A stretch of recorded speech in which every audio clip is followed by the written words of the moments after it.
Lunedì 18 novembre, dedicazione delle basiliche dei Santi Pietro e Paolo.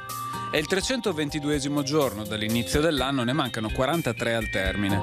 Il sole sorge alle 7:13 e tramonta alle 16:38.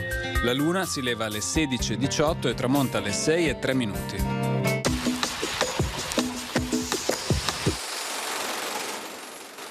Biagio, detto Carnio, in riva di Biasio sul Canal Grande, viene condannato a morte reo di aver servito ai clienti un sguazzetto confezionato con la carne di alcuni fanciulli dallo stesso Biagio assassinati.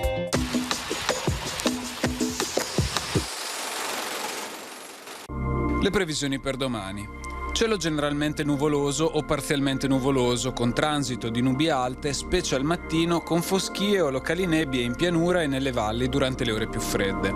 Nel pomeriggio maggiore soleggiamento, specie sulle Dolomiti, dove il cielo tenderà a diventare sereno. Venti generalmente deboli occidentali in pianura, deboli moderati settentrionali in alta montagna. Temperature minime in diminuzione, massime in lieve aumento, soprattutto in montagna.